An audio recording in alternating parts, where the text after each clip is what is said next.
वजअलनाकुम शुऊबन व क़बाइल लितअरफ़ू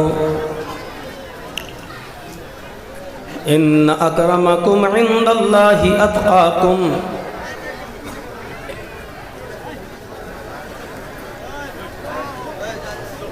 रब्बि इश्रह ली सदरी व यस्सिर ली अमरी वहलुल उक़दतम मिन लिसानी यफ़क़हू क़ौली।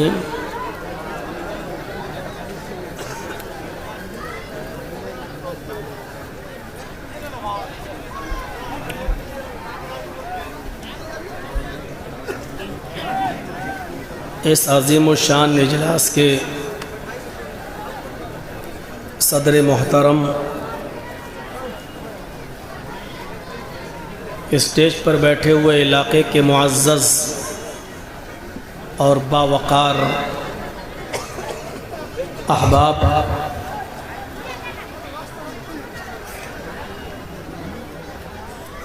लखीपुर और उसके अतराफ़ व अकनाफ़ से तशरीफ़ लाए हुए मोहतरम सामाईन हज़रात, पर्दा नशीन इस्लामी ख़वातीन, माँ और बहनों, कौमों मिल्लत के लायक वर नौजवानों, मुस्तक़बिल के होनहार अज़ीज़ बच्चों, रात के 10:30 बजे तक आपने बहुत ही खूबसूरती के साथ इस प्रोग्राम को सुना है। बच्चों ने भी अपनी तकरीरें, नज़में और नातें आपके सामने पढ़ी हैं।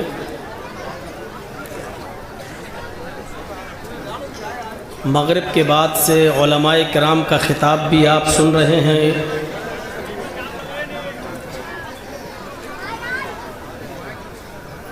और अब मुझे भी आप सुनने के लिए यहाँ तशरीफ़ लाए हैं। जो बातें कही गई हैं और जो बातें कही जा रही हैं, हम अल्लाह ताला से दुआ करते हैं कि इलाहुल आलमीन हम कहने वालों को भी और सुनने वालों को भी अमल की पूरी पूरी तौफ़ीक़ अता फरमाओ।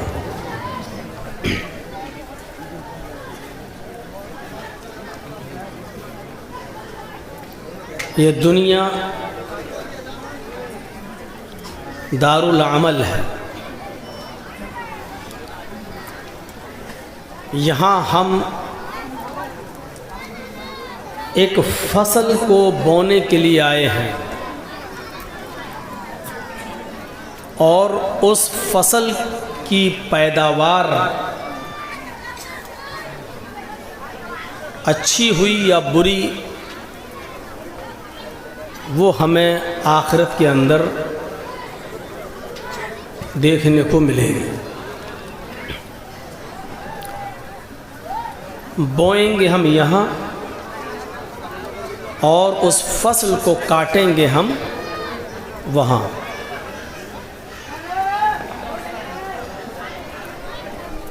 इतनी सी बात हमें और आपको अगर समझ में आ जाए तो समझ लो कि हमने एक बहुत बड़े मकसद को हासिल कर लिया है।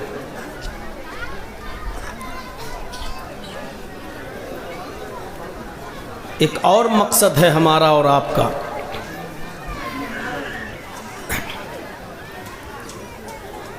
अल्लाह तबारक व तआला ने हज़रत आदम अलैहिस्सलातु वस्सलाम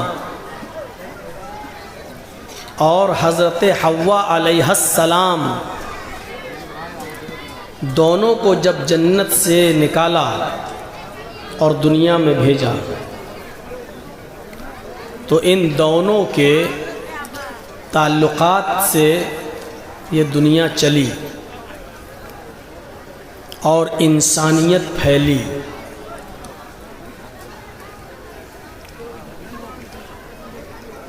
इंसानियत का दर्स दुनिया के हर मज़हब के अंदर आपको मिलेगा। और एक बात मैं क्लियर कर दूं कि जिस मज़हब के अंदर इंसानियत नहीं है, यकीनन वो कोई मज़हब नहीं है।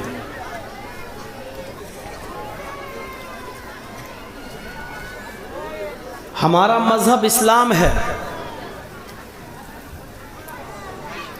बहुत से लोग आपको ऐसे मिलेंगे मंचों पर, स्टेजों पर ये कहते हुए, और ज़्यादातर राजनीतिक और पॉलिटिकल स्टेज जब होता है तो वहाँ ये बातें कही जाती हैं कि मैं न तो हिंदू हूँ न मुसलमान हूँ, मैं इंसान हूँ, मेरा धर्म इंसानियत है। इसमें कोई शक नहीं है कि इंसानियत की तालीम है, लेकिन ये भी हम डंके की चोट पे कहते हैं कि हम सबसे पहले इस्लाम को मानते हैं, क्योंकि इंसानियत क्या है ये हमें मालूम ही नहीं था। ये हमें इस्लाम ने बताया है कि इंसानियत क्या है। मैं अपनी बात को आगे बढ़ाऊं उससे पहले मैं एक जहन बनाना चाहता हूं आपका। एक बात अपने जहन में रख लीजिए, इस्लाम मज़हब है, इस्लाम इज़्म नहीं है। अब इज़्म और मज़हब को समझ लीजिए क्या है। इस्लाम मज़हब है, इज़्म नहीं है। हिंदू एक इज़्म है, ईसाई एक इज़्म है, यहूदी एक इज़्म है, जैन इज़्म है, सिख इज़्म है। ये मज़हब नहीं है, इज़्म है। और इस्लाम इज़्म नहीं है, इस्लाम मज़हब है। मज़हब किसे कहते हैं और इज़्म किसे कहते हैं, ये 2 मिनट 3 मिनट में इसको आप समझ लीजिए, फिर आपको मेरी पूरी तकरीर समझ में आ जाएगी। इज़्म कहते हैं जिसके अंदर बाउंडेशन न हो, और मज़हब कहते हैं जिसके अंदर बाउंडेशन हो। आपको बाउंड कर दिया जाए।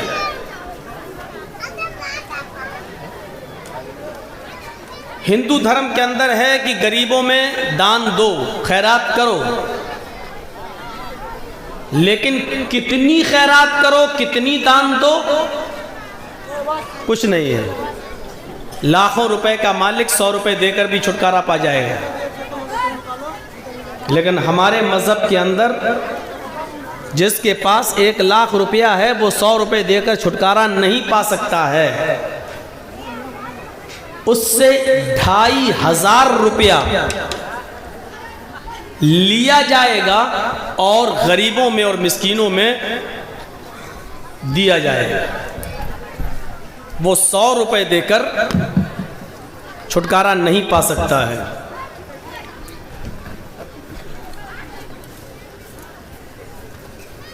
इज़्म कहते हैं जिसके अंदर कोई बाउंड्री ना हो,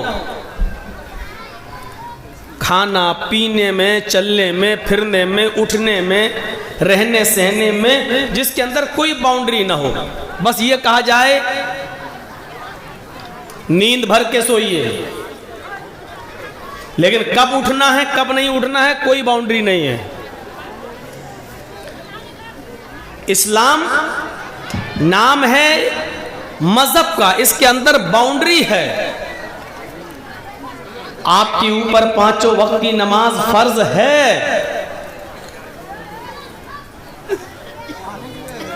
लेकिन इतनी कसरत से नमाज पढ़ने का हुक्म नहीं है कि आप रातों दिन नमाज पढ़ते रहें और मेहनत और मजदूरी करके अपने बीवी और बच्चों का पेट न पालें। इस्लाम के अंदर रोजा रखने का हुक्म है, लेकिन रमजान के रोजों के अलावा फिर किसी और महीने में कंटिन्यू मुसलसल पै दर पे रोजे रखने का हुक्म नहीं है, बल्कि उससे मना किया गया है, क्योंकि ऐसा करने से आपके ऊपर कमजोरी लायक होगी। बारिश हो रही है, ठीक है बैठिएगा, जब तेज होगी तो सबसे पहले हम ही लोग भागेंगे। बैठिए अभी आप, आज आपके ईमान का इम्तिहान है। देखें मौलवी पहले भागते हैं कि आप पहले भागते हैं। हम लोग कुछ नहीं कर सकते किसी भी मामले में, मा तशाऊन इल्ला यशाअल्लाह। इससे पहले जो तकरीर हुई थी हमारी अभी 1-2 महीना पहले, तो देखिए कितनी तेज़ बारिश हुई थी। तो एक इज्म है, इस्लाम मजहब है, इसके अंदर एक बाउंड्री है। तो मेरे भाइयों, इस्लाम एक मजहब है, इसके अंदर बाउंड्री है, बाउंडेशन है। ज़कात फर्ज है आपके ऊपर, लेकिन घर का सारा माल लुटा देना गरीबों और मिस्कीनों पर यह जायज नहीं है, क्योंकि सब लुटा दोगे तो तुम क्या करोगे? तुम भीख मांगोगे फिर। इस्लाम के अंदर हज है, साहिब इस्तिताअत पर हज फर्ज है, लेकिन यह नहीं कहा गया है कि हज करने के लिए तुम्हारे पास कुछ ना हो तो अपनी दुकान बेच दो और अपना मकान बेच दो और हज करने जाओ। यह नहीं कहा गया, यह सख्ती नहीं है इस्लाम के अंदर। बहुत अच्छी तरीके से समझ लीजिएगा, इस्लाम एक बाउंड्री है। आपको ये नमाज पढ़ना है, इस वक्त में पढ़ना है, ये नमाज पढ़ना है, इस वक्त में पढ़ना है, ये नमाज पढ़ना है, इस वक्त में पढ़ना है। 24 घंटे आपको सजदों पे सजदे नहीं ठोकना है। आपके ऊपर ज़कात है, लेकिन एक महदूद दायरा है, इतनी देना है, आपको सारा का सारा माल नहीं लुटाना है। रोजे फर्ज हैं रमजान के, वो कंटिन्यू रखना है, लेकिन रमजान के रोजों के अलावा और दूसरे महीने में, किसी भी महीने में कंटिन्यू रोजे नहीं है। आप अय्याम 20 के रोजे रख सकते हैं, हर महीने 3 रोजे, अरबी की 13, 14 और 15 तारीख का 3 रोजा आप रख सकते हैं, आपको इजाजत है। लेकिन हर महीने आप 20-25 रोजे रखें और कंटिन्यू पै दर पे रखें, यह आपके लिए जायज नहीं है। इस्लाम ने इससे कंटिन्यू रेगुलर रोजा रखने से मना किया है। मेरे भाइयों, हज फर्ज है, लेकिन घर और मकान और दुकान बेचकर हज करने जाने की इजाजत इस्लाम के अंदर नहीं है। यह है इस्लाम, यह है मजहब। इसी तरीके से अला हाज़ल कयास, सारे मसलों को उसी पर कयास किया जाएगा। औरतों पर पर्दा फर्ज है, लेकिन इस हद तक नहीं कि वो बीमार हो जाए और इसके बावजूद भी वो किसी डॉक्टर को, किसी जेंट्स डॉक्टर को ना दिखाए कि नहीं, हमारे जिस्म को और हमारी नफ्स को कोई जेंट्स नहीं देख सकता है, इस्लाम में हराम है, हम अपना हाथ किसी जेंट्स डॉक्टर को नहीं दे सकते नफ्स देखने के लिए। इस्लाम के अंदर पर्दा है, लेकिन इस हद तक पाबंदी नहीं है कि वो बीमारी और मजबूरी में भी घर से बाहर ना निकले, उसके लिए इजाजत है। वो जाएगी, डॉक्टर को दिखा सकती है, बवक्त जरूरत अगर डॉक्टर ऑपरेशन करना चाहे तो उस लेडी डॉक्टर का ऑपरेशन भी कर सकता है। इस्लाम ने यहां उसको ऑपरेशन के लिए जेंट्स डॉक्टर की मदद और उसकी हेल्प और उसका के ताउन की इजाजत दी है। तो मेरे प्यारे साथियों, हमें ये बात समझना पड़ेगी कि इस्लाम मजहब है, यहां बाउंडेशन है, एक बाउंड्री। इसी तरीके से खाने और पीने के मामले में हमारी मर्जी है नहीं, जो हम चाहें खाएं। ये इस्लाम तय करेगा कि क्या खा सकते हो, और ये भी तय करेगा इस्लाम कि कितना खा सकते हो। जर्जी साहब की दावत आई, बैठ गए साहब, और ये मालूम है कि दावत है, इसलिए दोपहर में भी खाना नहीं खा रहे हैं। क्यों? भूखे रहेंगे ताकि शाम को बस मटन और चिकन पर टूट पड़ेंगे। देश चाहे दावत हो, चाहे घर में हो, चाहे बारात में जाओ या वलीमे में जाओ, बाउंड्री हर जगह है। खाते वक्त अपने पेट के 3 हिस्से कर लेना है। एक हिस्से में खाना खाना है, एक हिस्से में पानी पीना है और एक हिस्सा खाली छोड़ना है, ताकि अल्लाह को याद कर सको और अल्लाह का जिक्र कर सको। मेरे भाइयों, ये फाउंडेशन इस्लाम ने लगाई है। उनके लिए जो अमल करें, उनके लिए नहीं जो सिर्फ सुनने आए हैं और उनको कल सुबह फिर वो देखेंगे कि आज जलसे में खाना मिलेगा, खाएंगे और फिर भाग जाएंगे, खाना खा के जलसा नहीं सुनेंगे। कुछ लोग बेचारे जिंदा हैं खाने के लिए और कुछ लोग खाते हैं जिंदा रहने के लिए। जो खाता है जिंदा रहने के लिए वो अपनी जिम्मेदारियों को समझता है, लेकिन जो जीता है खाने के लिए वो ना अपनी जिम्मेदारी समझ सकता है, ना अपने औलाद की, ना अपने बीवी की, ना अपने बच्चों की, ना अपने मकान की, ना अपने घर की, ना अपने मुआशरे की, ना अपने समाज की, क्योंकि वो तो बेचारा जी ही रहा है खाने के लिए, उसका कोई मकसद नहीं है। और जब इंसान अपने मकसद से हट जाता है मेरे भाइयों, तो फिर उसकी जिंदगी बेकार हो जाती है, वो बोझ बन जाता है समाज पर और सोसाइटी पर। इसलिए आज दुनिया में हर शख्स ये चीख रहा और चिल्ला रहा है कि इस्लाम को टेररिस्ट और आतंकवाद से जोड़ने की कोशिश की जा रही है।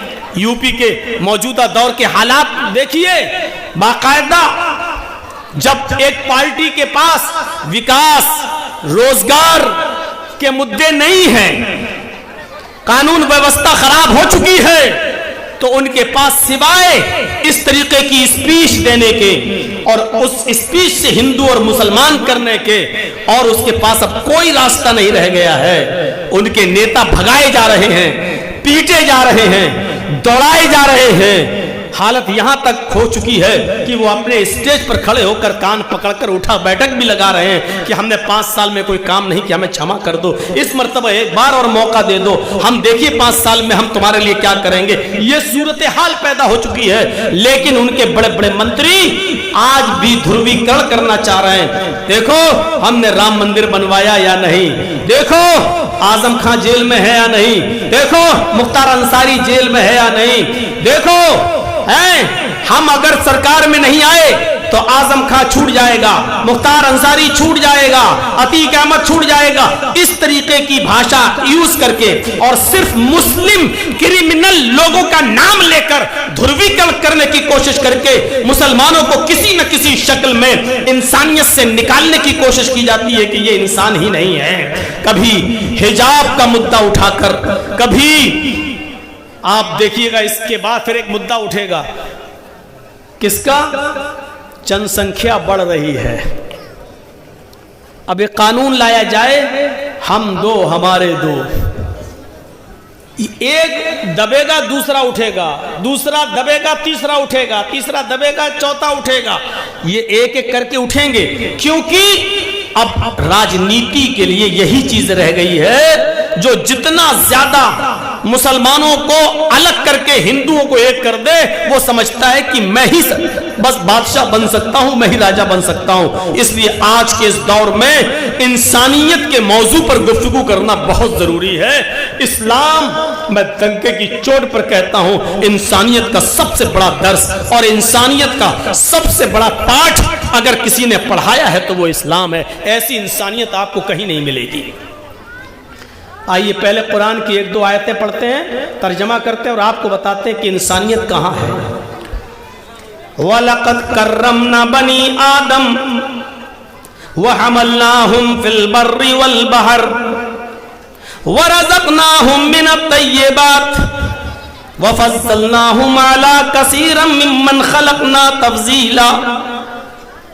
कुरान की इस आयत पर गौर कीजिए, यहां मुसलमान और हिंदू का नाम नहीं लिया जा रहा है। अल्लाह कहता है हमने आदम के हर बेटे को इज्जत दी है। वकर्रमना बनी आदम, मैंने आदम के सारे बेटों को, आदम की सारी औलाद को हमने मुकर्रम बनाया है, हर एक को इज्जत दी है। हिंदू भी बाइज्जत है, मुसलमान भी बाइज्जत है, सिख भी बाइज्जत है, जैनी भी बाइज्जत है, दुनिया में जितने मज़ाहिब हैं सब आदम की औलाद, जो भी मजहब के मानने वाले आदम की औलाद हैं। अल्लाह कहता है हमने आदम के हर बेटे को, हमने बनी आदम को मुकर्रम बनाया है, मुअज़्ज़ज़ बनाया है, बाइज़्ज़त बनाया है। और आदम के हर बेटे को हमने वहमलनाहुम फिल बर्रि वल बहर, हमने आदम के हर बेटे को खुश्की और तरी में, खुश्की और समंदर में हमने उनको सवारी दी है। हमने उनको सवारी यानी हमने उनको सवार किया, उठाया है। आप देख लीजिए, अगर एक हिंदू को इज्जत है तो एक मुसलमान को भी इज्जत मिली हुई है। समंदर में नाव या पानी के जहाजों में अगर सफर करते हैं तो आदम का हर बेटा करता है। पानी पर किसी की मिल्कियत नहीं है, वो हिंदू भी उस पे चलता है, मुसलमान भी चलता है, सिख भी चलता है, ईसाई भी चलता है। उसी को अल्लाह कह रहा है दुनिया में पानी में भी और खुश्की में भी, जमीन पर भी ये सवारियां हमने सबको दी है। किसी एक को इसका मालिक नहीं बनाया है। अल्लाह ने हवा बनाई है, ये किसी एक के लिए नहीं, हिंदू मुसलमान सिख ईसाई सबके लिए है। आप अल्लाह ने पानी बरसाया है, हिंदू और मुसलमान सिख और ईसाई सबके लिए है। अल्लाह ने सूरज की रोशनी दी है, हिंदू और मुसलमान सिख और ईसाई सबके लिए है। फरमाया जब हमने अपनी इन चीजों में भेदभाव नहीं किया है तो तुम भेदभाव कैसे कर सकते हो? अगर तुम्हारा कोई पड़ोसी गैर मुस्लिम है, अगर तुम्हारा कोई पड़ोसी हिंदू है, या तुम्हारा पड़ोसी ईसाई है, या तुम्हारा पड़ोसी सिख है या जैनी है, और तुम पेट भर के खाना खाकर सो जाते हो और तुम्हें मालूम है कि मेरा पड़ोसी भूखा है, अल्लाह की कसम 5 वक्त की नमाज पढ़ने के बावजूद तुम मोमिन नहीं हो। फरमाया वल्लाहि ला युमिन, वल्लाहि ला युमिन, वल्लाहि ला युमिन, अल्लाह की कसम वो मोमिन नहीं, वो मोमिन नहीं, वो मोमिन नहीं जो खुद पेट भर के खाना खा ले, जो खुद पेट भर के खाना खा ले और उसका पड़ोसी भूखा सो जाए। हिंदू और मुसलमान की कोई कैद नहीं लगाई जा रही है। ये इंसानियत भरा दर्स अगर दुनिया की किसी मजहब के अंदर है तो वो इस्लाम देता है। हर मजहब देता है किसी न किसी शक्ल में। मेरे प्यारे साथियों, हम आज हिंदुओं को मुसलमानों से और मुसलमानों को हिंदुओं से लड़ाने की कोशिश करके हम उस खून की लाशों पर कुर्सियां जमाने की कोशिश करते हैं और कुर्सियों पर बैठने की कोशिश करते हैं। अल्लाह कहता है हमने आदम के हर बेटे को इज्जत दी है, हमने आदम के हर बेटे को खुश्की और तरी में, पानी में और जमीन में सवारी दी है। वरज़क़नाहुम मिनत तय्यिबात, आसमान से बारिश बरसाकर खेतों में जो अनाज पैदा किया है, पाकीज़ा रिज़्क़ उतारा है, वो भी मैंने सबको दिया है। वो हिंदुओं को भी दिया, मुसलमानों को भी, सिखों को भी और ईसाइयों को भी। हिंदुओं के खेतों में भी अनाज पैदा होता है, मुसलमानों के खेतों में भी, सिखों के खेतों में भी और ईसाई के खेतों में भी। हमने कोई भेदभाव नहीं किया है, लिहाजा तुम्हें भी किसी को भेदभाव की नजर से नहीं देखना है। वह हमलनाहुम बिल बर्रि वल बहर वरज़क़नाहुम मिनत तय्यिबात वफ़ज़्ज़लनाहुम अला कसीरिम मिम्मन ख़लक़ना तफ़ज़ीला। और हमने आदम के हर बेटे को, हमने आदम की औलाद को बहुत सी मखलूक के ऊपर फजीलत दी है। बहुत सी मखलूक को यह मकाम हासिल नहीं है जो हमने इंसान को दिया है, मुसलमान को नहीं, इंसान को दिया है। यानी इंसान में हिंदू और मुसलमान सब शामिल है। ये कुरान कह रहा है, कुरान ये हमें बतला रहा है कि हर आदम का बेटा बाइज्जत है, आप किसी को भी जलील करने का हक नहीं रखते हैं। अल्लाह कह रहा हमने सबको मुअज़्ज़ज़ बनाया, सबको मोहतरम बनाया, सबको हमने इज्जत दी है। आप कौन होते हैं किसी की इज्जत को बदनाम करने वाले? आप कौन होते हैं किसी की इज्जत से खिलवाड़ करने वाले? आप कौन होते हैं किसी की इज्जत को उसके सर से उतार कर जमीन पर रोनने वाले? आपको यह हक अल्लाह ने नहीं दिया है। हजरत इब्राहिम जो कभी अकेले खाना नहीं खाते थे अपने दस्तरखान के ऊपर, एक बार बाजार में गए, ढूंढ के लाए, कोई नहीं मिला तो एक फकीर को पकड़ लाए, बाबा खा लो। जैसे उस बुजुर्ग को जमीन पे अपने दस्तरखान पे बिठाया, 90 साल का बूढ़ा उसने दस्तरखान से रोटी का लुकमा उठाकर मुंह में रखना चाहा, उसने कहा बिस्मिल्लाह, मैं शुरू करता हूं आग के नाम से, क्योंकि वो आग का पुजारी था, वो आतश परस्त था, वो मजूसी था, वो आग की पूजा करता था। उसने अल्लाह का नाम न लिया बल्कि क्या कहा, बिस्मिल्लाह, शुरू करता हूं मैं आग के नाम से, यानी आग ही हमारा रब है, हम शुरू करते हैं आग के नाम से। हजरत इब्राहिम अलैहिस्सलाम ने उसका हाथ पकड़ा, खाने का लुकमा नीचे रख का क्यों का ये तेरे खुदा ने नहीं दिया है, आग ने, ये मेरे रब ने दिया है। अगर खाना मेरे दस्तरखान पे खाना है तो बिस्मिल्लाह बोलो, बिस्मिल्लाह। उसने कहा इब्राहिम भूखा मर जाना गवारा है, लेकिन तेरे रब का नाम लेना गवारा नहीं। जब आदमी भूखा होता है तो कुछ भी कहने को तैयार हो जाता है, लेकिन उसने क्या कहा, भूखा मर जाना गवारा, लेकिन तेरे रब का नाम लेना गवारा नहीं। इब्राहिम ने कहा भाग, चल उठ, नहीं खिलाऊंगा तुझे। वो चला गया। इधर अल्लाह ने जिब्राईल अलैहिस्सलाम को भेजा और इब्राहिम को हुक्म दिया, इब्राहिम जाओ और उस बूढ़े को दस्तरखान पर बुला कर लाओ और उसको खिलाओ। जिब्राईल अलैहिस्सलाम ने पूरी बात बता दी। इब्राहिम अलैहिस्सलाम गए और बुला के लाए और बूढ़े से कहा लो खाओ बाबा, जिसका भी नाम लेकर खाना हो खाओ। उस बूढ़े ने कहा इब्राहिम अचानक लहजा कैसे चेंज हो गया है, अचानक नरमी कैसे आ गई है, अब तुम आग के नाम लेने पर भी हमको खिलाने के लिए तैयार, ऐसा क्यों?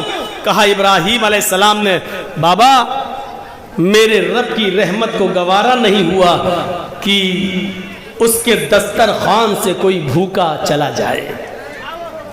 मेरे रब ने मुझसे कहा कि आए इब्राहिम तुम तो उस बुढ़े को आज अपने दस्तरखान पे लाए हो, उस बुढ़े की उम्र तो 90 साल है, 90 साल। 90 साल की जिंदगी में उस बूढ़े आदमी ने एक भी बार मेरा नाम नहीं लिया। उस बूढ़े ने कभी भूल कर भी, धोखे से भी मेरा नाम नहीं लिया। मेरे रब ने मुझसे कहा इब्राहिम जब वो 90 साल से मेरा नाम नहीं लेता है, फिर भी हम उसको खिला रहे हैं, हम उसको पिला रहे हैं, हम उसको सुला रहे हैं, हम उसको हवा दे रहे हैं, ऑक्सीजन हम उसको पहुंचा रहे हैं, बीमार होता है हम उसको शिफा दे रहे हैं। जब हमने भेदभाव नहीं किया अपनी हवा में, पानी में, ग़िज़ा में, खाने में, तो तुम कौन होते हो अपने दस्तरखान से भगाने वाले? आए इब्राहिम 90 साल से उस बूढ़े ने मेरा नाम नहीं लिया है, 90 साल से फिर भी हमने उसको खिलाया है, हमने उसको पिलाया है, तुम कौन होते हो उसको अपने दस्तरखान से भगाने वाले? खिलाओ, ये रिस्क हमने दिया है, तुमने नहीं।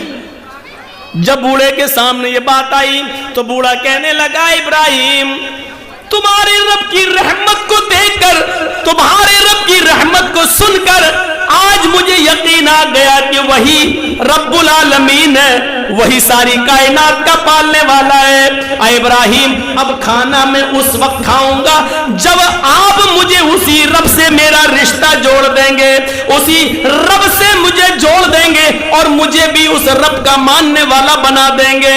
मेरे प्यारे साथियों, इस वाक़े ने क्लियर कर दिया है, इस वाक़े ने बिल्कुल साफ कर दिया है कि अल्लाह का नाम जो नहीं ले रहा है, अल्लाह उसको भी खिला रहा पिला रहा है। हम अपने बेटे की शादी में उसको बुलाते हैं जिसने हमें बुलाया हो, या जो हमारे हमदर्द हम उनको दावत देते हैं। अगर हमारा थोड़ा सा भी झगड़ा किसी से है तो हम लिस्ट से, फहरिस्त से उसका नाम काट देते हैं। हमारे बेटे की शादी में ये नहीं आएगा, वो नहीं आएगा, ये नहीं आएगा।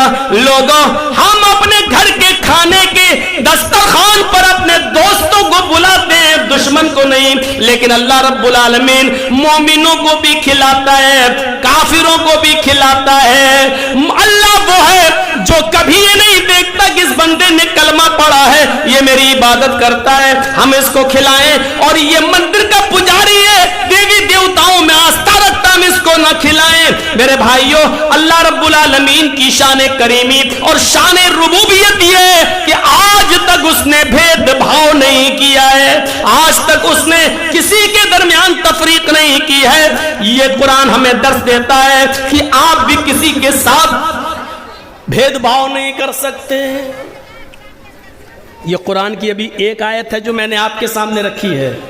आइए दूसरी आयत सुनाते हैं हम आपको। इस आयत के अंदर अल्लाह रब्बुल आलमीन ने पूरी दुनिया की इंसानियत को एक खानदान से जोड़ दिया है कि तुम एक खानदान हो। जब खानदान एक है तो सब रिश्तेदार हुए। या अय्युहन्नास इन्ना खलकनाकुम मिन ज़करिन व उन्सा। या अय्युहन्नास इन्ना खलकनाकुम मिन ज़करिन व उन्सा व जअलनाकुम शुऊबन व क़बाइल लितारफू। है सारी दुनिया के इंसानों, किसी भी मौलाना से पूछ लेना, अल्लाह ने मुसलमानों का नहीं कहा, क्या कहा? इंसानों। या अय्युहन्नास, है सारी दुनिया के इंसानों, इन्ना खलकनाकुम मिन ज़करिन व उन्सा, हमने तुमको एक मर्द एक औरत से, एक पुरुष और एक स्त्री से जन्मा है। हमने तुमको एक मर्द और एक औरत से पैदा किया है। तुम एक ही परम पिता की संतान हो, तुम एक ही माता के बेटे हो, तुम्हारा बाप एक है, तुम्हारी माँ एक है। जब सारी दुनिया के इंसानों का बाप एक है और सारी दुनिया के इंसानों की माँ एक है, तो सारी दुनिया के इंसान आपस में कौन हुए? क्लियर है भाई। भाई ये छोटे मोटे रिश्ते तो हमें भी बनाना आते हैं। जब बाप एक हो माँ एक हो तो सब भाई भाई हुए। हम उसमें फंस जाते हैं। बीवी की बहन को क्या कहा, अभी तो बहुत मशहूर हो गया साली, लेकिन बीवी अपने पति की बहन को क्या बोलेगी, वही हम लोग कंफ्यूज हो जाते हैं। 20, 22, 25 सालों से बाहर हैं, रिश्तेदारी कभी सोची नहीं क्या होती है क्या नहीं। हम भी कभी कभी कंफ्यूज हो जाते हैं। कभी निकलता ही नहीं मेरे मुंह से कि फला नंद है, फला ये, सोचता हूँ कभी गलत ना हो जाए, मेरे मुंह से गलत ना निकल जाए। कभी कभी कुछ मसले पूछने आती हैं औरतें, तो पूछती हैं कि मौलाना साहब भी बताइए मेरी नंद का ये मसला। तो मैं पूछता हूँ ये नंद क्या होती है, कौन सी बला है, तो पूछना पड़ता है कभी कभी, तो हम लोग भी कंफ्यूज हो जाते हैं। लेकिन ये मसला तो बहुत क्लियर है। या अय्युहन्नास इन्ना खलकनाकुम मिन ज़करिन व उन्सा, हमने तुमको एक ही मर्द और एक ही औरत से पैदा किया है। तुम्हारा बाप एक है, तुम्हारी माँ एक है, तुम एक ही परम पिता की संतान हो, एक ही माँ के बेटे हो। तुम्हारा एक ही बाप है आदम, तुम्हारी एक ही माँ हव्वा। उसी को तुम परशुर, उसी को तुम कह लो कि तुम्हारा एक ही बाप है आशु और एक ही माँ है हिवती या शत्रुपा। तुम एक ही बाप आशु के आदम के बेटे हो, तुम एक ही माँ हव्वा या शत्रुपा की औलाद हो। तुम सबकी माँ एक, तुम सबका बाप एक। हमने कबीले बिरादरियां जातें बनाई हैं, अल्लाह ने ये नहीं कहा नहीं बनाई, बनाई है। तुम खान हो, पठान हो, तुर्क हो, अंसारी हो, तेली हो, राजपूत हो, ये बनाई है। अल्लाह ने ये नहीं कहा ये शेर शाहबादी है, ये सूरजापुरी है। हमने बनाया है ये सब कुछ, इनकार नहीं है। लेकिन याद रखना, कोई खान अंसारी से ऊंचा नहीं है, कोई अंसारी तुर्क से ऊंचा नहीं है, कोई तुर्क किसी तेली से ऊंचा नहीं है। अल्लाह कहता कि कोई किसी से ऊंचा नहीं है, सब बराबर हैं। हमने कबीले और बिरादरियां और जातें इसलिए बनाई ताकि तुम एक दूसरे को पहचान लो। अब जर्जीस नाम के 3-4 पैदा हो जाएं, पुलिस जर्जीस को पकड़ने आ रही है। ए जर्जीस को देखा? कौन जर्जीस? हमारे गांव में तो 6 जर्जीस हैं। अब बिरादरी, अच्छा वो फल, अच्छा वो खान, अच्छा वो अंसारी, हाँ अच्छा वो तेली, हाँ हाँ उसकी बल्दियत ये, हाँ हाँ हाँ, तो ये पहचान। इसलिए हमने तुम्हें तुम्हारे कबीलों में और बिरादरियों में बांटा है ताकि तुम्हारी पहचान की जा सके, ताकि तुम्हें पहचानने में आसानी हो। ऊंचा और नीचा नहीं, बड़े और छोटे कोई नहीं हो, सब बराबर हो। बड़ा तो बस एक ही है अल्लाह की नजर में। इन्ना अकरमकुम इंदल्लाहि अत्काकुम, जो अल्लाह से सबसे ज्यादा डरने वाला है, जो अल्लाह से सबसे ज्यादा डरने वाला है वो सबसे बड़ा है। अल्लाह से सबसे ज्यादा डरने वाला, आपको मालूम होगा खौला बिनते सालबा, जिनके पति ने, जिनके शौहर ने बुढ़ापे में अपनी बीवी से खौला बिनते सालबा से जिहार कर लिया था। जिहार कहते हैं अरबी में, उनको अपने ऊपर अपनी माँ की तरह हराम कर लिया था और गुस्से में कह दिया चल तू आज से मेरी अम्मा, अंते अलैया का ज़हर उम्मी, आज से तू मुझ पर मेरी माँ की तरह हराम हो गई। जैसे मेरी माँ मुझ पर हराम है, तू भी नहीं छुएंगे तुझे, मेरे करीब नहीं आना बक। तो अरब के अंदर ये दस्तूर था, जब कोई शख्स अपनी बीवी को ये कह देता था कि तू मुझ पर मेरी माँ की तरह हराम, तो वो हराम हो जाती थी। अब शौहर अपनी बीवी से मिल नहीं सकता था, बल्कि शौहर के ऊपर, पति के ऊपर जरूरी हो जाता था कि वो उसकी अब खिदमत करे, माँ की तरह उसकी सेवा करे। अब वो उससे मिल नहीं सकता था। गुस्से में कह तो दिया, लेकिन गुस्सा जब ठंडा हुआ तो बहुत पछताए। लेकिन अब होता क्या है, जब सारे रास्ते बंद, तो औस इब्ने सामित ने कहा, आए खौला तुम अल्लाह के नबी के पास जाओ और उनसे कहो मेरे लिए कोई रास्ता निकालो। तो खौला बिनते सालबा जब अल्लाह के नबी के पास जाती हैं, तो अल्लाह के नबी ने भी पूरी बात सुनने के बाद फरमाया, खौला मेरे पास भी तुम्हारे लिए कोई रास्ता नहीं है, तुम्हारे शौहर ने तुम्हें अपने ऊपर हराम कर लिया, तुम उनसे दूर रहो। कहा अल्लाह के नबी, अगर आप हमारे लिए रास्ता नहीं निकालेंगे तो कौन निकालेगा? आपने कहा, आए अल्लाह की बंदी, मेरे पास कोई रास्ता नहीं है। अब तुम अपने शौहर, अपने पति पर हराम हो चुकी हो, अब तुम उनके करीब नहीं जा सकती हो, जाओ, कोई रास्ता नहीं है। मायूस हो गई, परेशान हो गई, सोचने लगी कि जब नबी के पास रास्ता नहीं निकला तो कहां रास्ता निकलेगा। चली वो, अल्लाह के नबी ने दरवाजा बंद कर दिया, मस्जिद नबी से निकलती है, अल्लाह के नबी के हुजरे से निकलती है, मस्जिद नबी के दरवाजे को देखती है। हुजरा और मस्जिद करीब करीब, मस्जिद नबी के दरवाजे को देखती है, मस्जिद में घुस जाती है, वुजू बनाती है और 2 रकात नफिल नमाज पढ़ती है। और नमाज पढ़ने के बाद अल्लाह से दुआ मांगती है, इलाहुल आलमीन, मेरे पति ने मुझे अपने ऊपर हराम कर लिया है, मोहम्मद रसूलुल्लाह के पास भी रास्ता नहीं है, मेरे छोटे छोटे बच्चे हैं, जहां तक प्यार और मोहब्बत की बात है वो तो मैं बच्चों को दे दूंगी, लेकिन खिलाने पिलाने की जिम्मेदारी तो मैं बूढ़ी हो चुकी हूं, अपने बच्चों की नहीं निभा पाऊंगी। आय अल्लाह, इस मौके पर मुझे मेरे पति की सख्त जरूरत है और मेरे पति को मेरी सख्त जरूरत है। बुढ़ापे में दोनों एक दूसरे का सहारा होते हैं। आय अल्लाह, अगर तूने कोई रास्ता नहीं निकाला तो हमारे लिए रास्ता कौन निकालेगा। वो अपने हाथ को उठाए हुए अल्लाह से दुआ मांग रही है, गिड़गिड़ा रही है। अभी दुआ मांगकर हाथों को नीचे नहीं किया है, अभी दुआ मांगकर उसने अपने हाथों को नीचे नहीं किया है। उधर अल्लाह ने फरमाया, आए जिब्रील, अगर उस बंदी के लिए हम रास्ता नहीं निकालेंगे तो कहां जाएगी। उसने मोहम्मद की चौखट पर नहीं बल्कि मेरी चौखट पर सवाल किया है। उसने मोहम्मद रसूलुल्लाह के पास जाकर भी रास्ता न पाया तो उसने हमारी घर में, हमारी मस्जिद में आकर उसने सजदे में सर रख दिया और हाथ उठाकर दुआ कर रही है। आए जिब्रील, जाओ एक हल्की सी सजा मुतय्यन कर दो शौहरों के लिए, ताकि आइंदा इन सजा को देखकर कोई भी शख्स अपनी बीवी को जल्दी अपने ऊपर हराम न करे, और अगर हराम कर ले तो उसके ऊपर एक कफारा, एक जुर्माना आयद कर दो कि ये जुर्माना लगा दो, और वो जुर्माना अदा करके उसको अपनी बीवी बना सकता है।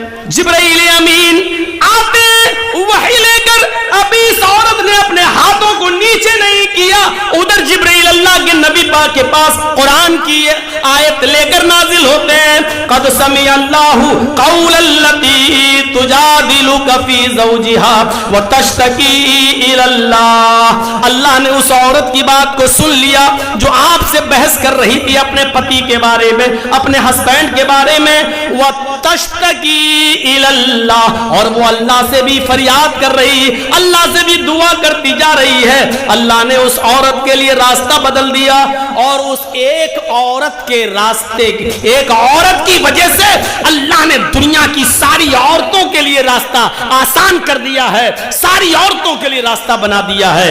आए मोहम्मद सल्लल्लाहु अलैहि वसल्लम, ये जुर्माना आयद कर दो उन लोगों पर जो लोग अपनी बीवी को अपनी मां की तरह हराम कर लेते हैं। वो अपनी बीवी बनाने से पहले एक गुलाम आजाद करें। उस जमाने में गुलाम चलते थे, आज तो चलते नहीं हैं।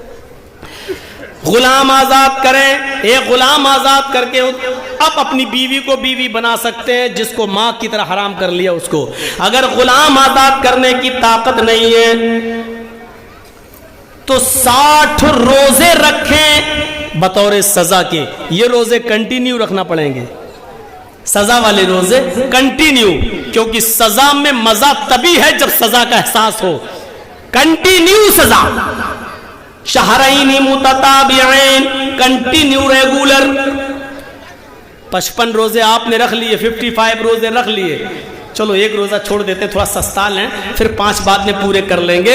आपने जानबूझकर एक रोजा छोड़ दिया, चलो एक दिन सस्ता के 5 और बाद में रख लेंगे, तो आपने जहां एक छोड़ा जानबूझकर, वो एक रोजे का छोड़ना आपके 55 रोजों को बेकार कर देगा। अब आप फिर से 1 से लेकर 60 तक रखो, ये 55 बेकार। हाँ, उज़्र या बीमारी की वजह से अगर आप छोड़ रहे हैं, बुखार आ गया या कोई बीमारी है और जिसकी वजह से रोज़ा छोड़ना ज़रूरी हो गया हो, तो ऐसी कंडीशन में उज़्र और मजबूरी की वजह से आप रोज़ा छोड़ेंगे तो फिर आपका रोज़ा वो 55-56 रोज़े आपके बेकार नहीं होंगे, बल्कि उस बीमारी के ख़त्म होते ही, उस उज़्र के ख़त्म होते ही छूटे हुए रोज़े बाद में आप पूरे कर लें। उज़्र और बीमारी की बात अलग है, लेकिन बिला उज़्र के अगर आपने एक छोड़ दिया तो जितने रखे थे वो सब बेकार, फिर से आप एक से शुरू होगा आपका। बिल्कुल टीबी का कोर्स है ये, 9 महीने दवा खाना है, दवा खा खा के उकता गए, 8 महीने खाई, 1 महीना छोड़ दी, 1 दिन 2 दिन के लिए छोड़ दी, ये कोर्स बेकार। अब फिर से 9 महीने खाओ, 1 से लेके 9। और अगर 60 मिस्कीनों को भी खाना खिलाने की ताकत, 60 रोजे रखने की ताकत ना हो तो फिर 60 मिस्कीनों को खाना खिलाओ। 60 मिस्कीनों को, अब 60 मिस्कीनों को पेट भर के खाना चाहे एक ही बार 60 को बुलाकर खिला दो, या 10-10 करके 6 मर्तबा में खिला दो। आज 10 को खिला दो, कल 10 को खिला दो, परसों 10 को खिला दो, 10-10 करके 6 दिन में खिला दो, 5-5 करके 12 दिन में खिला दो, 1-1 करके 2 महीने में खिला दो 60 दिन। लेकिन जब तक 60 मिस्कीन पूरे नहीं हो जाएंगे तब तक आप अपनी बीवी से मिल नहीं सकते। मसला याद रखिएगा, ये मसले हैं जिनको हम मसाला समझ के खाए हुए बैठे हैं, ये मसले हैं। अगर आपको ज़्यादा जल्दी है, अपनी बीवी को जल्दी बीवी बनाना है, जल्दी चाहते हो कि हमारी बीवी हमारी हो जाए, तो 60 को एक दिन खिला के खिला दो। चलो एक ही दिन बुलाओ 60 मिस्कीनों को, और दोनों टाइम खाना नहीं खिलाना, सिर्फ एक टाइम खाना खिलाना है। पेट भर के 60 मिस्कीनों को खिला दीजिए, आपका कफारा अदा हो गया। अब आप अपनी बीवी बनाइए। लेकिन उस एक औरत की गुफ्तगू, उस एक औरत खौला बिन्ते सालबा की दुआ को अल्लाह ने सुना। यह अल्लाह से डरने वाली औरत थी जिसने मस्जिद नबी का दरवाजा देखा, और नबी के दरवाजे से जब निकल आई, और अल्लाह के नबी ने जब कहा था, खौला मेरे पास भी तेरे लिए कोई रास्ता नहीं है, जा, मैं तेरे लिए कुछ नहीं कर सकता, तू अपने शौहर पर हराम हो चुकी है। तब वो नबी के दरवाजे से निकली, लेकिन मस्जिद नबी के दरवाजे पर पहुंची तो दरवाजा देखकर मुस्कुराती है मस्जिद नबी का, और फिर मोहम्मद की चौखट को देखकर कहती है, आए मोहम्मद, तेरी चौखट बंद हुई तो क्या हुआ, तेरा दरवाजा बंद हुआ तो क्या हुआ, तेरे रब का दरवाजा तो खुला है, मेरे रब का दरवाजा तो खुला है। ये डरने वाली औरत थी। और जानते हो, कास्ट मत पूछो, कौम मत पूछो, बिरादरी मत पूछो, इतनी इज्जत इस औरत को मिली थी कि अल्लाह के नबी सल्लल्लाहु अलैहि वसल्लम इस दुनिया में नहीं है। हजरत उमर फारूक एक मर्तबा अपने घोड़े पर बैठकर जा रहे हैं, हजरत उमर फारूक घोड़े पर बैठकर सफर कर रहे हैं और खौला बिन्ते सालबा लाठी टेक कर जमीन पर चल रही है, कमर झुक चुकी है। हजरत खौला ने उमर फारूक को लाठी के इशारे से हुक्म दिया, रुक। हजरत उमर ने घोड़ा वहीं रोक दिया। उसने इशारा किया हाथ से, इधर आ। हजरत उमर घोड़े से उतरे और खौला बिन्ते सालबा के पास गए। पूछा क्या बात है? तसव्वुर कीजिए वो खौला बिन्ते सालबा जो अब बहुत बूढ़ी हो चुकी है, वो खौला बिन्ते सालबा जिसकी कमर झुक चुकी है, वो खौला बिन्ते सालबा जो लाठी टेक कर जमीन पर चल रही है, हजरत उमर को ललकारती है। उमर को घोड़े से उतरकर खौला बिन्ते सालबा के पास आना पड़ता है। और उमर भी वो उमर जो 1 मील नहीं, 2 मील नहीं, 1 बीघा नहीं, 2 बीघा नहीं, 1 एकड़ नहीं, 2 एकड़ नहीं, 22 लाख मुरब्बा मील पर जिसने हुकूमत की हो, वो उमर उसके पास आता है। खौला बिन्ते सालबा कहती है, नीचे झुक, तेरे कान में कुछ कहना है।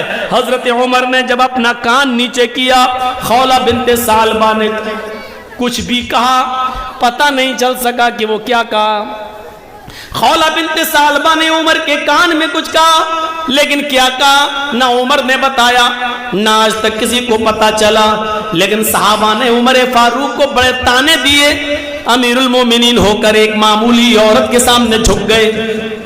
अरे वो आपके दरबार में आती है, किसी को भेजती, आपके घोड़े को रोका और आपने रोक लिया, उसने आपको बुलाया और आप चले गए। उसने कहा झुक, आप झुककर उसकी बात को सुनने लगे। तो हजरत उमर फारूक ने जो जवाब दिया, नौजवानों उस जवाब को सुनो।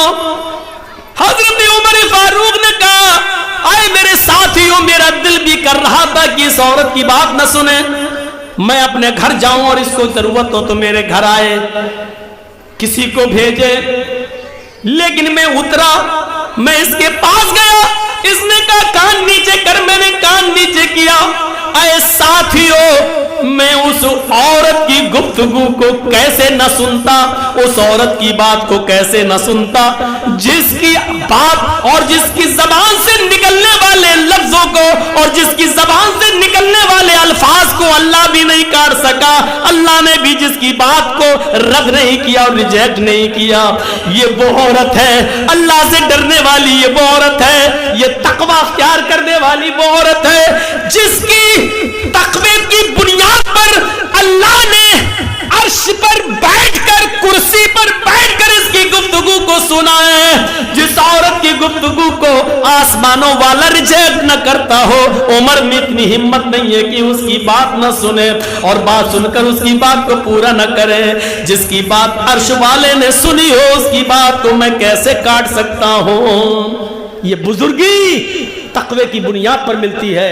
कोई बड़ा और कोई छोटा नहीं है, हम सब, कोई भी कास्ट हो, कोई भी कौम हो, सब बराबर है। अगर किसी को बड़ा कहा जा सकता है तो सिर्फ तकवे की बुनियाद पर। जो अल्लाह से सबसे जितना ज्यादा डरेगा वो अल्लाह की नजर में उतना ही ज्यादा बड़ा होगा। मेरे भाइयों, इस चीज को हमें समझने की जरूरत है और कोशिश करनी चाहिए।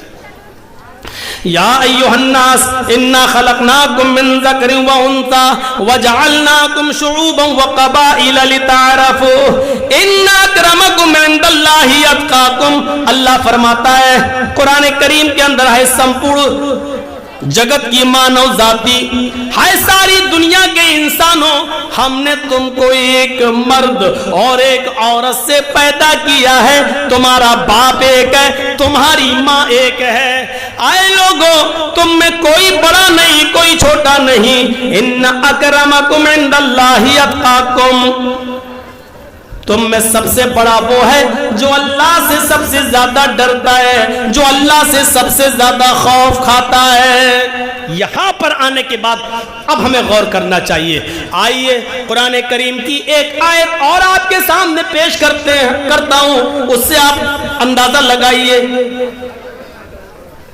किसी से दुश्मनी हो सकती है, आपने मेरा हक मारा है, हमने आपका हक मारा है, आप हमारे दुश्मन, हम आपके दुश्मन, हो सकता है। गैर मुस्लिमों से भी दुश्मनी हो सकती है किसी भी बात पर।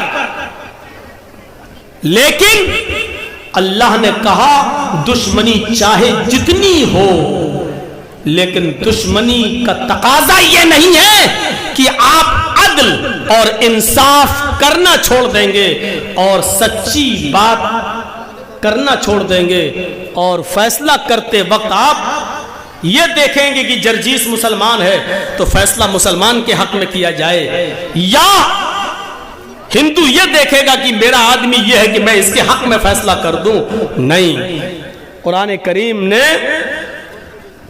यहां क्या कहा है और क्या तालीम दी है उसको देखिए। और एक दो वाकयात। वला यजरिमन्नकुम शनआन कौमिन अला अल्ला तादिलू इअदिलू हुवा अक़रबु लित्तक़वा।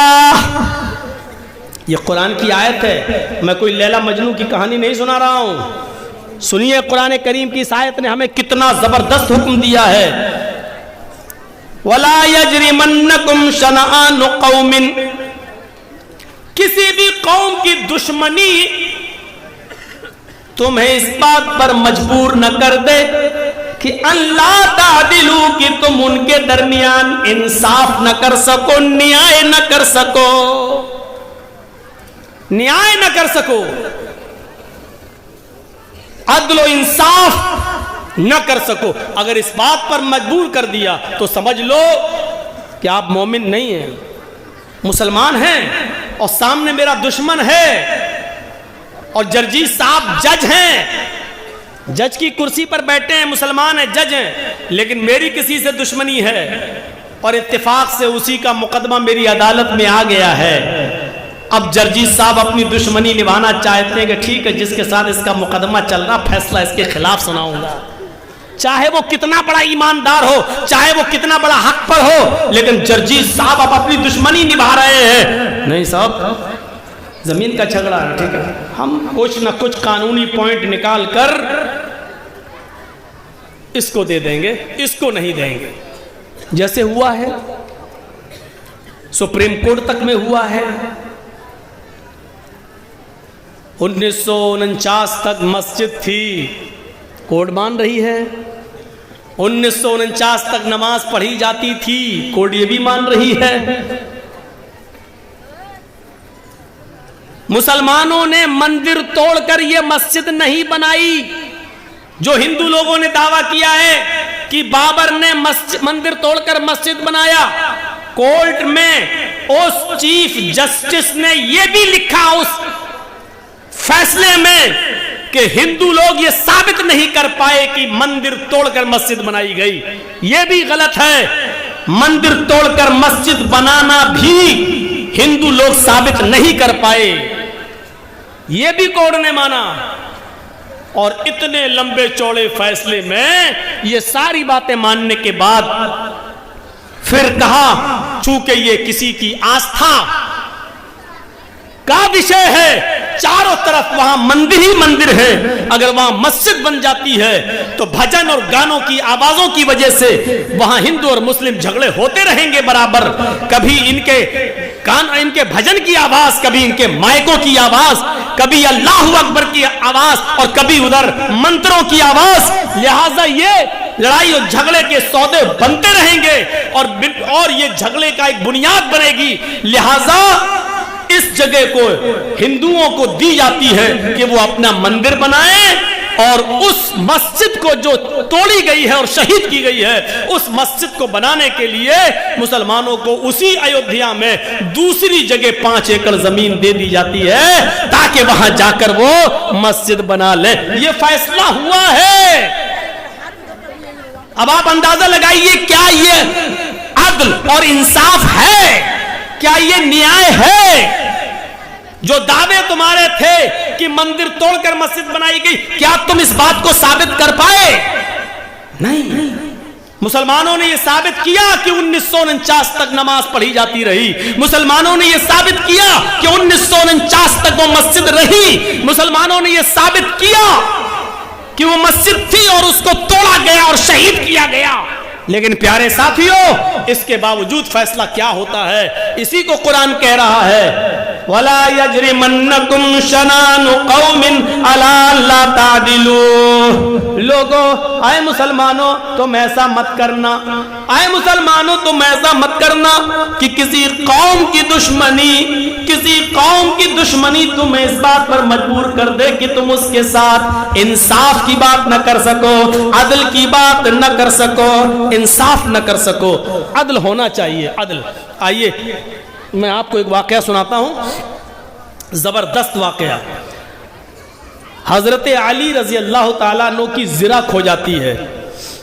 हजरत अली रजी अल्लाह ताला अन्हु की जिरा जानते हैं, नहीं जानते होंगे तो ऐसे बता दूं, लोहे की एक चादर नुमा कोई चीज़ होती थी जिसको गले में ऐसे डाल लिया जाता था और नीचे तक बनी होती थी, ताकि जंग में जब लड़ें और काफिरों के जब तीर आए तो मेरे जिस्म पर न लगे, उस लोहे की जिरा पर आए तो हमारे सीने में और हमारी पीठ पर न लगे, बल्कि उस जिरा से टकरा जाए। तो उसको पहन लिया जाता था। हमारे यहाँ उसकी दूसरी शक्ल होती है क्या, ब्लड प्रूफ जैकेट। वो जिरा थी, हजरत अली की वो जिरा खो गई। ढूंढते रहे, तलाश करते रहे, वो जिरा नहीं मिली। और 6 महीने के बाद वो जिरा एक यहूदी के पास देख ली हजरत अली ने। हजरत अली उसके पास गए और कहने लगे, यहूदी का क्या, ये जिरा किसकी है? यहूदी ने कहा, ये तो मेरी है। हजरत अली ने कहा, तुम झूठ बोल रहे हो, ये जिरा मेरी है। उसने कहा, देखो अमीरुल मोमिनीन, हजरत अली अमीरुल मोमिनीन हैं, हजरत अली खलीफा हैं। उसने क्या कहा, अमीरुल मोमिनीन आप गलत बोल रहे हैं। हजरत अली ने कहा, मैं गलत बोल रहा हूं? कहा, इस अच्छी और खूबसूरत जिरा को देखकर आपकी नीयत खराब हो रही है। हजरत अली ने कहा, मेरी नीयत खराब नहीं हो रही, ये जिरा मेरी है। ये बताओ कि तुम मुझे ईमानदारी के साथ, इंसानियत के साथ ये जिरा दे रहे हो या नहीं दे रहे हो, या फिर मैं तुम्हारे खिलाफ मुकदमा दायर कर दूं। ये क्या हो रहा भाई?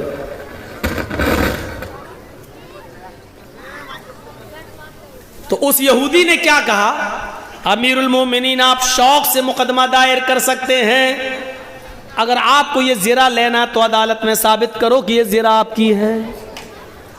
यहूदी को भी पता नहीं क्या था कि वो देखना चाह रहा था कि हजरत अली देखें अपना हुक्म चला कर लेते हैं या कानून इनके लिए भी है। इनकी किताब कुरान कहती है तो क्या वो खुद उस पर अमल भी करते हैं या नहीं करते हैं। हजरत अली ने मुकदमा दायर कर दिया कि मेरी जिरा खो गई है और वो जिरा मैंने एक यहूदी के पास 6 महीने के बाद देखी है, लिहाजा उस यहूदी से वो जिरा मुझे दिलवाई जाए। और ये फैक्ट है, ये हकीकत है कि वो जिरा अली की थी। अली कैसे झूठ बोलेंगे, उन्हीं की थी। ले ली, मुकदमा दायर हो गया। उस यहूदी के पास नोटिस पहुंच गया, उस यहूदी के पास नोटिस पहुंच गया, तुम्हें फला फला दिन कोर्ट में, अदालत में आना होगा। अदालत में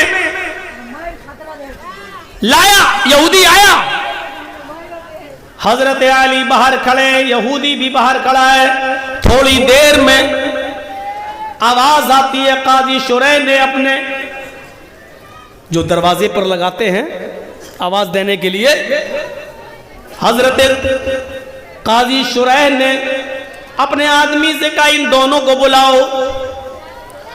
दरवाजे पर जो आदमी खड़ा था, जो सिपाही खड़ा था, वो आवाज लगाता है, अमीरुल मोमिनीन अली अंदर आए। काजी शुरैह टोकते हुए कहते हैं, आए सिपाही आवाज ये लगाओ, अली कटघरे में आए, अमीरुल मोमिनीन का लफ्ज मत लगाओ, क्योंकि हजरत अली इस वक्त कोर्ट में आ रहे हैं और अदालत के अंदर ये ताजीमी जुमले नहीं कहे जाते। इन जुमलों के कहने से कोर्ट के ऊपर फर्क पड़ता है। यहां मैं फैसला सुना रहा हूं, ये नहीं देख रहा हूं कि अली कौन है, खलीफा है, क्या है, मुझे इससे कोई मतलब नहीं है, यहां इंसाफ के लिए आए हैं, यहां इंसाफ होगा, लिहाजा अली के साथ अमीरुल मोमिनीन का लफ्ज नहीं लगाया जाए। आए अली, अंदर आइए, अंदर आए, चलिए वो कटघरा है वहां खड़े हो जाइए। अमीरुल मोमिनीन, अमीरुल मोमिनीन कहां खड़े हैं? कटघरे में। उस यहूदी से कहा तुम भी आओ, यहूदी को दूसरे कटघरे में। फैसला उसी दिन, आजकल की तरह नहीं, सालों गुजर जाते हैं, 12-12, 15-15 साल, लेकिन वही मामला वहीं अटका वहीं लटका। हाँ बोलिए, आए अली, मुकदमा आपने दायर किया है इस यहूदी के खिलाफ, प्रॉब्लम बताओ। प्रॉब्लम सुनिए, अब हजरत अली प्रॉब्लम बता रहे हैं। काजी साहब, और काजी किसने बनाया? अली ने। काजी किसने बनाया? जज अली ने। लेकिन वो जज, वो काजी खुद कह रहा, अय अली बताओ। अमीरुल मोमिनीन भी नहीं कह रहा है, अय अली बताओ प्रॉब्लम। कहा कि मेरी एक जिरा खो गई थी 6 महीने पहले, मैं ढूंढ रहा, तलाश करता रहा, लेकिन जिरा नहीं मिली। वो जिरा इस यहूदी के पास मैंने देखी, जब मैंने मांगा तो ये कहने लगा कि ये जिरा मेरी है। मैं अदालत से दरखास्त करता हूं काजी साहब कि मुझे मेरी जिरा दिलवाई जाए। उस यहूदी से पूछा काजी शुरैह ने, जिरा कहां है? कहा मेरे पास। कहा दिखाओ, दिखा दी। कहा कि अली कहते हैं कि ये जिरा मेरी है, तुम क्या कहना चाहते हो? उसने उसी कटघरे में खड़े होकर हजरत अली को गुस्सा दिलाने की कोशिश की, और क्या कहा? काजी साहब, हजरत अली झूठ बोल रहे हैं, इतनी खूबसूरत और अच्छी जिरा पर इनकी नीयत खराब हो रही है। ये जिरा तो मेरी है, मैं इसको कई महीनों से अपने पास रखा हुआ हूं। अली का दावा गलत है, ये जिरा तो मेरी है। अब मामला फंस गया। काजी क्या करे बेचारा? वो कह रहा मेरी है, हजरत अली कह रहे हैं मेरी है। तो अब कुरान और हदीस की रोशनी में फैसला देखिए कैसे होगा। बड़ा प्यारा फैसला। काजी ने अली से कहा, शुरैह साहब ने, आए अली, अगर तुम ये कहते हो कि ये जिरा मेरी है, चूंकि अभी तो यहूदी के पास है और यहूदी उसका मालिक है, अगर तुम ये कहते हो कि ये जिरा मेरी है तो तुम्हें साबित करना होगा, और साबित करने के लिए तुम्हें गवाह पेश करना होंगे। तुम कोई गवाह लेकर आओ जो ये कहे कि ये जिरा अली की है और उसकी ये पहचान है। हजरत अली ने कहा ठीक है। आपने आवाज दी, आए हसन, जो बाहर थे जल्दी आओ। हजरत हसन जो उनके बेटे थे अंदर आते हैं, कटघरे में खड़ा किया जाता है। काजी ने पूछा कि बताओ तुम क्या गवाही देना चाहते हो? हजरत हसन गवाही देते हैं कि मैं गवाही देता हूं काजी साहब, ये जिरा मेरे बाप की, हजरत अली की, अमीरुल मोमिनीन की ये जिरा है, जो 6 महीने पहले मेरे घर के बाहर दरवाजे पर रखकर मेरे वालिद मोहतरम अंदर चले गए नाश्ता करने के लिए, पानी पीने के लिए। जब वहां से बाहर निकलते हैं तो देखते हैं कि जिरा गायब है। 6 महीने तक वो जिरा गायब रही। 6 महीने के बाद यहूदी के हाथ में देखी गई ये जिरा की। मैं गवाही देता हूं कि ये जिरा मेरे बाप की है, मेरे अब्बू की है, लिहाजा ये यहूदी से लेकर मेरे बाप को दी जाए। काजी साहब के पास वो गवाही जब आती है, काजी साहब ने उसकी गवाही के ऊपर कलम चला दिया और फरमाया, आए अली, मैं मजबूर हूं, हमने मोहम्मद रसूलुल्लाह का फरमान पढ़ा है, अल्लाह के नबी सल्लल्लाहु अलैहि वसल्लम की हदीस ये है, हमें हदीस ये बतलाती है बाप के हक में अगर बेटा गवाही दे तो बेटे की गवाही नहीं मानी जाएगी, क्योंकि बेटा अपने बाप के फेवर में ही बोलता है, बेटा अपने बाप की हिमायत में ही बोलता है। बेटा कभी कभी भी अपने बाप के खिलाफ नहीं बोल सकता है। इसलिए ये अदालत आपसे गुजारिश करती है, आपके बेटे हसन की गवाही को रिजेक्ट करते हुए कि आपके बेटे हसन की गवाही नहीं मानी जाएगी, आप कोई दूसरा गवाह लेकर आइए। अगर है नहीं है तो ये ज़रा यहूदी ही को मैं दे दूंगा, यहूदी इसका मालिक है। अगर आप कहती है ज़रा मेरी है तो अपने बेटे के अलावा कोई दूसरा गवाह पेश कीजिए। आजकल का दौर थोड़ी था जर्जी साहब झूठी गवाही के लिए 200 और 500 रुपए देकर 1000 रुपए 50 झूठे गवाह अदालत में खड़े कर दें। ऐसा दौर थोड़ी था। हजरत अली चाहते तो एक नहीं 10 आदमी पेश कर सकते थे, नहीं किया। हजरत अली ने कहा एक गवाह और है। ये नहीं कह रहे हैं, यहां तो जो फैसला कर देता है कि यहां हिंदू को दे दो और तुम इधर बना लो, 1 महीने के बाद उसको राज्यसभा का मेंबर बना दिया जाता है, अवार्ड दे दिया जाता है। ये सूरत हाल है। आए अली दूसरा गवाह लाओ। हजरत अली ने आवाज लगाई अपने गुलाम को। हजरत अली का जो खादिम था, जो गुलाम था, वो अंदर आता है, कटघरे में खड़ा होता है, वो गवाही देता है ये ज़रा मेरे आका की है, हजरत अली की है, मैंने कई सालों से इनके पास देखी है। यहूदी झूठ बोलता है, इसने चोरी की है, ये ज़रा घर के बाहर से उठा कर ले गया है, ये ज़रा मेरे मालिक की हजरत अली की है। काजी साहब के पास जब वो गवाही आती है, काजी साहब ने कहा आए अली, इंतहाई अफसोस के साथ मुझे ये कहना पड़ रहा है, मालिक के हक में गुलाम की गवाही भी काबिल कबूल नहीं है। गुलाम चूंकि अपने मालिक के एहसान के नीचे दबा होता है, वो खरीद कर लाया जाता है, इसलिए अपने मालिक के खिलाफ नहीं बोलता। उसको डर लगता है कि अगर मालिक के खिलाफ बोलेंगे तो कोड़े पड़ेंगे, घर जाकर मेरा मालिक मुझे मारेगा।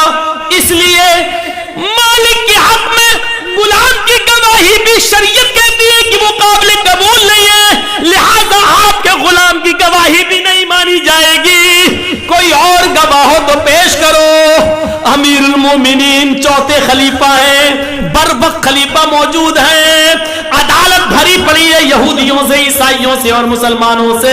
अमीरुल मोमिनीन की गवाहियां रिजेक्ट की जा रही हैं। हजरत अली का बनाया हुआ जज खुद हजरत अली की गवाहियां रिजेक्ट कर रहा है। जरा तसव्वुर करो अदल कैसा, इंसाफ कैसा, जरा तसव्वुर करिए।